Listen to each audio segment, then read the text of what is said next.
လန်ရဲ့အစမှာတော့ကျွန်တော်တို့ကီးပါမြို့မှာရှိတဲ့နန်းတော်ကြီးရဲ့ညတကောင်ရဲ့အချိန်ကိုရောက်သွားပါတယ်အပြစ်မှာတတိစစ်ရှိနေပြီမဲ့ရှောလူရဲ့အိတ်ခမ်းထဲမှာတော့ငရဲမီးတွေပွက်နေတယ်လို့ပူလောင်နေတယ်လို့ခံစားနေရပါတယ်ရှောလူကအိပ်ပျော်နေရင်းနဲ့ကြောက်မက်စရာအိမ်မက်ကြီးတစ်ခုကိုသူကမြင်မှတ်နေခဲ့ပါတယ်ဖျောင်းနိုင်ကနေဖျောင်းရည်တွေအစားသွေးတွေစီးကျနေပါတယ်အဲ့ဒီနောက်ပရောဖက်ကြီးရှမွေလာရဲ့အတန်ကိုသူကြားလိုက်ရတယ်လွတ်ချလိုက်ပါတော့မင်းပိုင်ဆိုင်နေတာမဟုတ်တော့ဘူးဆိုပြီးတော့မှတတိပေးနေတဲ့အတန်ပါအဲ့ဒါလည်းမကပါဘူးသူ့ရဲ့အချစ်ဆုံးသားတော်ဂျွန်နသန်ကစစ်မြေပြင်မှာမြားမှန်ပြီးတေဆုံးသွားခဲ့ရတဲ့ပုံရိပ်တွေကိုမြင်ရောက်လာပါတယ်အဖြစ်သူရဲ့အလောင်းကိုပွေဖက်ပြီးတော့ကိုကျွေးနေတော့မှာပဲရှောလူရဲ့ခေါင်းပေါ်မှာရှိတဲ့တရဖူကိုရှမွေလာကလာယူသွားတာကိုမြင်လိုက်ရပါတယ်အဲ့ဒါကိုရှောလူကဒေါသအကြီးကျယ်ထွက်ပြီးတော့ရှမွေလာကိုလှန်နဲ့ပစ်ပေါက်လိုက်ပါတယ်ဝုန်းဆိုတဲ့အတန်းနဲ့အတူရှောလူကလက်နိုးလာပါတယ်တကယ်ပဲသူကလှန်နဲ့ပေါက်မိလိုက်တာပါဒါပေမဲ့သူပြစ်လိုက်တဲ့လူကအိမ်မက်ထဲကရှမွေလာမဟုတ်နေပဲနဲ့သူ့ရဲ့ဘေးနားမှာအိတ်ဆောက်နေတဲ့အစီခံကောင်လေးတယောက်ဖြစ်ပါတယ်ရှောလူမင်းကြီးပြစ်လိုက်တဲ့လှန်ဟာဆိုရင်သူ့ရဲ့အစီခံကောင်လေးရဲ့ရင်ဘတ်ကိုဖောက်ဝင်သွားပြီးတော့ကောင်လေးကအဲ့ဒီနေရာမှာပဲပွဲချင်းပြီးတေဆုံးသွားခဲ့ပါတယ်ရှောလူကသူလှုပ်လိုက်တဲ့အလုပ်ရက်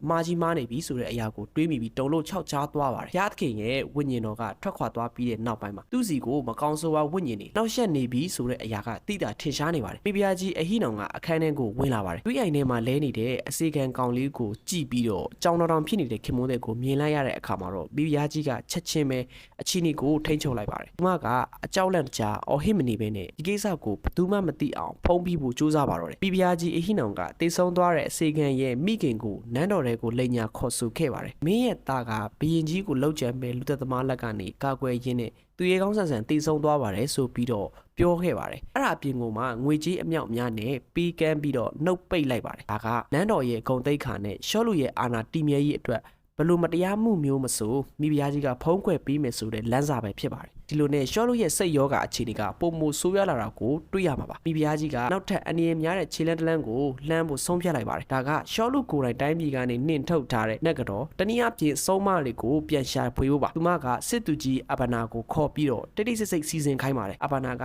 အစပိုင်းမှာညှင်းဆန်ခဲ့ပါတယ်မိဖုရားကြီးရဲ့အမိန့်ကိုမလွန်ဆန်နိုင်ခဲ့ပါဘူးဒီဇိုင်းလို့ခေါ်တဲ့ဘာလာဖျားเจ้าကယေပရောဟိမတယောက်ကိုတွားတွေ့ခဲ့ပါတယ်ဒီလိုနဲ့ရှောလူရဲ့စိတ်ဝေဒနာကိုကုစားဖို့အတွက်မှောင်မိုက်တဲ့နီးလန်းတွေတုံးဖို့စူးစမ်းလာကြပါတယ်ဒါကဖျားသခင်ကိုပို့ပြီးတော့မှဆက်ကျင်လိုက်တယ်လို့ဖြစ်သွားစေခဲ့ပါတယ်အချိန်ထဲမှာပဲရှောလူကပရောဖက်ရှမွေလာကဘာလုပ်နေလဲဆိုတဲ့အရာကိုစုံစမ်းကျင်လာပါတယ်ရှမွေလာကသူ့ကိုဘရင်အင်ပါယာကနေပယ်လိုက်ပြီဆိုပြီးတော့ပြောပြီးကြတဲ့ကရှမွေလာကတခြားတယောက်ကိုဘရင်မြောက်ဖို့ကြံစီနေရကိုရှောလူကလည်းတန်တရားဝင်နေပြီးသားပါဒါကြောင့်ဘနာကလူယုံတယောက်ကိုရှာဖွေရပါတော့တယ်ဒီနေရာမှာဇက်ကောင်တစ်တယောက်ဖြစ်တဲ့ဒေါက်ကိုမိတ်ဆက်ထားပါတယ်ဒေါက်ကအေဒုံလူမျိုးဖြစ်ပြီးတော့တရိษံနေကိုစမ်းသက်နှိပ်စက်ရတာကိုဝါသနာပါတဲ့ရက်ဆက်ကြမ်းကြုတ်တဲ့သူတယောက်ပါအဘနာကဒေါက်ကိုရှာတွေ့ပြီးတော့ရှမွေလာကိုမျက်ချီမပြတ်စောင့်ကြည့်ရမယ်သူကဘသူနဲ့တွေ့တယ်လဲဆိုတဲ့အရာကိုငါတို့ကိုပြန်ပြီးသတင်းပို့ရမယ်လို့အမိန့်ပေးခဲ့ပါတယ်နောက်ကလည်းသဘောကျစွာလက်ခံလိုက်ပြီးတော့သူ့ရဲ့ရုံမာတဲ့အကြံစီနဲ့အတူဇလန်းထဲကိုစပြီးတော့မှဝင်ရောက်လာပါတယ်ရှမွေလာကရှောလူအတွက်ဝမ်းနဲ့ပူဆွေးပြီးတော့ဘုရားသခင်စီကိုနှိမ်ချစွာနဲ့ဆူတောင်းပေးနေတော့မှာပဲဒါပေမဲ့ဘုရားသခင်ကရှမွေလာစီကိုအဲ့ဒီအချိန်မှာစကားပြောလာပါတယ်ရှောလူအတွက်ဝမ်းနဲ့နေတာကိုရက်လိုက်တော့ငါကသူ့ကိုဖယ်လိုက်ပြီးမင်းရဲ့နွားဂျိုထဲမှာရှိတဲ့စီကိုဖြည့်ပါအဲ့လင်မျိုးက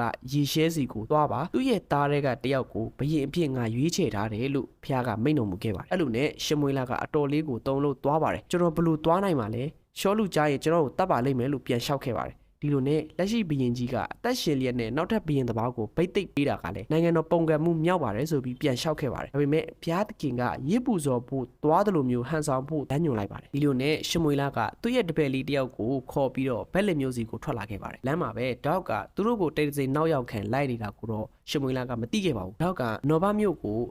ကယေပရောဟိတ်တစ်ပါးကိုလှည့်ပြားပြီးတော့ရှမွေလာရဲ့ခရီးစဉ်အကြောင်းအစုံစမ်းဖို့ကြိုးစားပါသေးတယ်ဒီနေရာမှာဒေါက်ရဲ့ကောက်ချစ်ဆဲလဲမှုကိုပရိသတ်တွေကျွန်တော်တို့တွေအထင်ကြီးတွေ့မြင်ရမှာပါအခုဆိုရင်ကျွန်တော်တို့ရဲ့အဓိကဇလိုက်ကျော်ကြီးဒေးဗစ်စီကိုရောက်လာပါပြီဒေးဗစ်ကစစ်ပွဲမှာဒဏ်ရာရလာတဲ့သူ့ကိုကြီးအေးလျာဘောက်ကိုပြုစုဆောင်ရှောက်နေရပါတယ်ဒေးဗစ်ရဲ့စောင်းတန်ကလူတွေကိုစိတ်ငြိမ်စေနိုင်တဲ့စွမ်းပကရှိပါတယ်ဒါပေမဲ့သူ့ရဲ့အကိုတွေနဲ့ဖခင်ဖြစ်သူယေရှဲကတော့ဒေးဗစ်ကိုတိုးချောင်းသားလေးတယောက်အဖြစ်သာဆက်ဆံပြီးတော့အောင်မအရေးမလုပ်ခဲ့ပါဘူးရှမွေလာကဘက်လစ်မျိုးကိုရောက်လာတဲ့အခါမြို့သူမြို့သားတွေကြောက်လန့်တကြားကြိုဆိုကြပါတယ်ဒုတိယကြီးပရောဖက်ကရောက်လာတယ်ဆိုတော့ဟာဒါကငါတို့ကောင်းကြီးပေးဘူးလားအပြစ်ပေးဖို့လားဆိုပြီးတော့မှသူတို့ကဝေခွဲလို့တော့မရဘူးခုတော့ဖြစ်နေပြီဆိုတာတော့သိပါတယ်ရှမွေလာကရေရှဲနဲ့သူ့သားတွေကိုရစ်ပူဇော်ပွဲကိုလာဖို့ဖိတ်ကြားလိုက်ပါတယ်ရေရှဲရဲ့အိမ်မှာသားတွေအားလုံးကိုတန်းစီပြီးရက်နေခိုင်းပါတယ်ကိုကြီးအေးလျဘောက်ကိုမြင်တဲ့အခါမှာတော့ ရှမွေလာကစိတ်ထဲမှာအော်ဖျားသခင်ရေးချေထားတဲ့သူဒီလူပဲဖြစ်လိမ့်မယ်ဆိုပြီးတော့မှထင်နေပါသေးတယ်အရက်ကလည်းမြင့်မြင့်ရုပ်ကလေးကလည်းခတ်ညာတယ်ဒီလိုတွေးမိလိုက်ပါတယ်ဒါပေမဲ့ဖျားသခင်ကချစ်ချင်းပဲရှမွေလာကိုတားမြစ်လိုက်ပါတယ်သူ့ရဲ့အသွင်အပြင်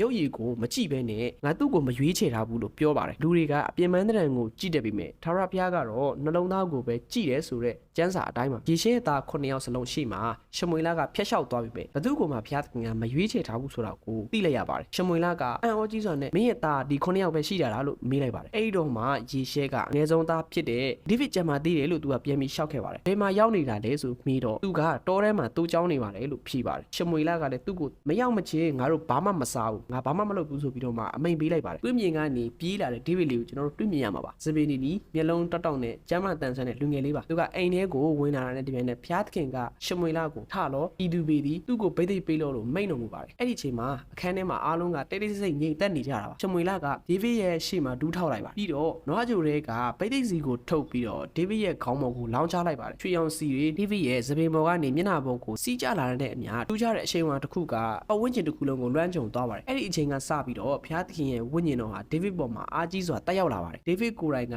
ဒီအဖြစ်ပြက်ရဲ့အတိတ်နဲ့အပြည့်အဝကိုနားလည်နိုင်စွမ်းမရှိနေသေးပေမဲ့သူ့ရဲ့တဘဝလုံးဟာပြောင်းလဲသွားပြီဆိုတဲ့အရာတာကိုတော့သူခံစားလိုက်ရပါတယ်သူကြောင့်သားလေးဘဝကနေအစ္စရေးရဲ့အနာဂတ်ပကင်အဖြစ်ကူးပြောင်းသွားခဲ့တဲ့တမိုင်းဝင်အခိုက်အတန့်ကတော့လူမသိသူမသိပဲစတင်လာခဲ့ပါတယ်တစ်ဖက်မှာဖိလိတိဘီရင်ကြီးအာခိရှိကိုပြန်လည်ရောက်ရှိသွားပါတယ်အရာမှာလူသားကြီးဂေါလိယက်နဲ့မိတ်ဖွဲ့နေတဲ့အရာကိုဒီနေရာမှာပြသထားပြီးတော့ဂေါလိယက်ရဲ့မိခင်နဲ့တွေ့ဆုံပြီးတော့အစ္စရေးကိုတိုက်ခိုက်ဖို့ကြံစည်နေပါတယ်ဒါဟာဒေးဗစ်ရင်ဆိုင်ရမယ့်အနာဂတ်ကစိန်ခေါ်မှုတစ်ခုဖြစ်တယ်ဆိုပြီးတော့မှအရေးမွက်ပြသလိုက်တာလည်းဖြစ်ပါတယ်ဒီအပိုင်း3ကဇလန်နဲ့တစ်ခုလုံးအတွက်တကယ့်ကိုအရေးပါတဲ့အလေအပြောင်းတစ်ခုဖြစ်ခဲ့ပါတယ်